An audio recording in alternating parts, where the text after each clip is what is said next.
जय श्री कृष्ण मित्रों, मैं प्रियंका स्वागत करती हूँ आपका जीवन और आध्यात्म में। कैसे हैं आप सब? उम्मीद करती हूँ आप सभी लोग अच्छे होंगे, स्वस्थ होंगे। और आज मैं आप लोगों के लिए एक अच्छी सी कहानी लेके आई हूँ जो एक साधु बाबा की है, जिनका भगवान श्री हरि पर अटूट विश्वास था। तो आइए कहानी को सुनते हैं कि कहानी में क्या है। किसी भी कहानी से हमें एक अच्छी शिक्षा मिलती है, एक अच्छा ज्ञान मिलता है, तो कहानियों को ज़रूर सुनना चाहिए। तो चलिए सुनते हैं। एक समय की बात है, किसी गांव में एक साधु रहा करता था।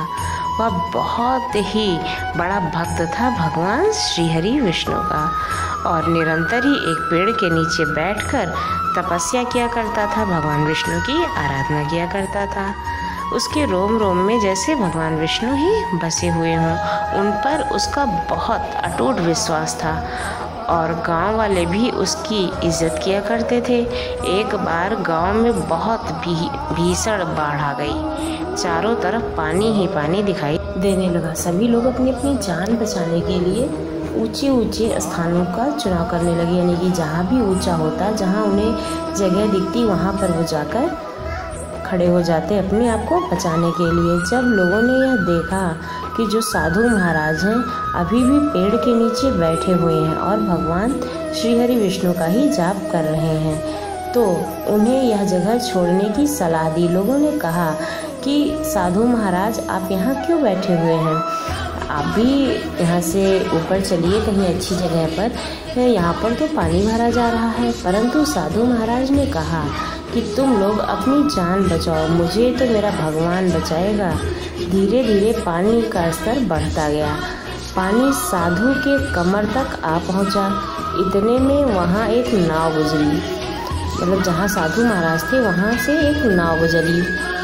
तब जो नाव का मल्लाह था उसने साधु महाराज से कहा कि आप इस नाव पर सवार हो जाइए, मैं आपको सुरक्षित स्थान पर पहुंचा दूंगा।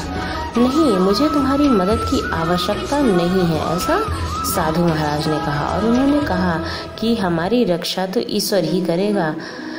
नाव वाला चुपचाप वहाँ से चला गया। कुछ देर बाद बाढ़ और प्रचंड हो गई। साधु ने पेड़ पर चढ़ना उचित समझा और वहाँ बैठ गया, ईश्वर को याद करने लगा। तभी अचानक उसे गड़गड़ाहट की आवाज़ सुनाई दी। तभी एक हेलीकॉप्टर उसकी मदद के लिए आ पहुंचा।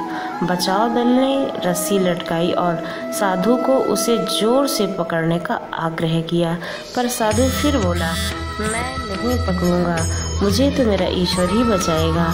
उनकी हट के आगे बचाव दल भी उन्हें नहीं उठाकर वहाँ से ला पाया और बिना उनको लिए ही वहाँ से चला गया। कुछ ही देर में जो पेड़ था वो बाढ़ की वजह से वहाँ से बह गया और साधु बाबा की मृत्यु हो गई। मरने के बाद साधु महाराज स्वर्ग पहुँचे और भगवान से बोले, हे प्रभु, मैंने तुम्हारी पूरी लगन के साथ आराधना की, तपस्या की, पर जब मैं पानी में डूबकर मर रहा था तब मुझे बचाने के लिए नहीं आए आप, ऐसा क्यों प्रभु? तब भगवान श्री हरि उससे कहते हैं कि हे महात्मन, मैंने तुम्हारी रक्षा करने के लिए एक बार नहीं 3 बार प्रयास किया था और मैं वहाँ पर 3 बार आया था।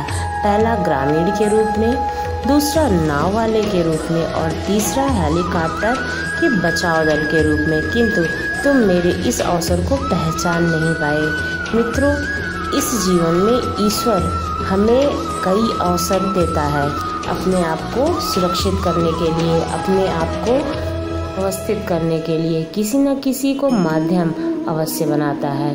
हम समय पर अपने आप को अगर नहीं पहचानेंगे और अपना साथ नहीं देंगे तो ईश्वर हमारी मदद कैसे करेगा? लेकिन अपने अहंकार के कारण हम उसे पहचान ही नहीं पाते हैं। तो अपने अहंकार को कम कीजिए और सुअवसर को पहचानने की कोशिश कीजिए। अवसरों की प्रकृति भी कुछ ऐसी ही होती है। यदि हम उन्हें पहचान कर उनका लाभ उठा लेते हैं तो वे हमें हमारी मंजिल तक अवश्य ही पहुंचा देते हैं, अन्यथा हम बाद में पछताते रह जाते हैं। इसलिए हमें पछताना नहीं है, और जब भी हमारे पास सुअवसर आता है, यानी कि हमें आगे बढ़ने के लिए कुछ भी मिलता है, तो हमें अवश्य ही वहाँ पर अपने आप को व्यवस्थित करना चाहिए और अपने आप को समझना चाहिए। अपने घमंड में, अपने अहंकार में कभी नहीं रहना चाहिए। इसके साथ मैं एक और भागवत कथा सुनाती हूँ। किसी गांव में एक बूढ़ा और उसका पोता एक साथ रहा करते थे। बूढ़ा रोज सुबह जल्दी उठकर भागवत गीता पढ़ने के लिए मेज पर बैठ जाता था। उसका पोता दादाजी का प्रशंसक था और अपने दादाजी जैसा बनना चाहता था, इसलिए पोता दादाजी की तरह सब कुछ करने की कोशिश करता था। एक दिन पोता अपने दादाजी के पास गया और कहा, दादाजी, मैं आपकी तरह रोज मेज पर बैठकर भागवत गीता का पाठ करूंगा, लेकिन मैं इसे ज़्यादातर समझ नहीं पाता हूँ और जो कुछ भी मैं समझ पाता हूँ किताबें बंद करने के साथ साथ मैं उसे भूल जाता हूँ। अगर मैं जो पढ़ता हूँ उसे भूल जाता हूँ तो भागवत गीता पढ़ने से मुझे क्या लाभ। तब दादाजी एक कोयले की टोकरी पकड़े हुए थे। वह पोते की तरफ देखते रहे और उसे कोयले की टोकरी देते हुए कहा, नदी पर जाओ और मेरे लिए एक टोकरी पानी ले आओ। दादाजी ने जैसा कहा लड़के ने वैसा ही किया, लेकिन जैसे ही वह वहाँ पहुँचा टोकरी का सारा पानी निकल गया था। दादाजी ने मुस्कुराते हुए कहा, वापस पानी लेने के लिए नदी पर जाओ और कोशिश करो, लेकिन इस बार थोड़ा तेज चलने की कोशिश करना। लड़का मान गया और इस बार नदी से पानी लेकर जल्दी घर पहुंचने के लिए तेज भागा। लेकिन इस बार भी घर आने के बाद दादाजी ने देखा कि टोकरी तो खाली ही है। दादाजी ने पोते को फिर से कोशिश करने के लिए कहा, लेकिन हर बार रास्ते में टोकरी का जो पानी था वो निकल जाता था और टोकरी खाली ही रह जाती थी। लड़का थक गया और अपने दादाजी से कहने लगा कि नदी दूर है, टोकरी में पानी लाना आसान नहीं है, वहाँ से ये पानी कैसे आएगा, पानी तो गिर जाता है।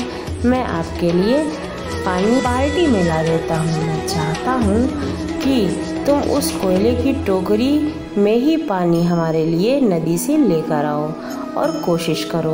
उसने अपने दादाजी की बात मान ली और फिर कोशिश करने लगा। इस बार लड़का जितनी जल्दी हो सके दौड़कर टोकरी को लेकर आना चाहता था, लेकिन टोकरी तो खाली ही थी। लड़का थक गया। उसने अपने दादाजी को कहा कि दादाजी, इस टोकरी से नदी से पानी नहीं लाया जा सकता, असंभव है। दादाजी ने उत्तर दिया, तुमको लगता है कि यह असंभव है, लेकिन जरा टोकरी को देखो। लड़के ने टोकरी की ओर देखा तो टोकरी बहुत साफ सुथरी दिखाई दे रही थी।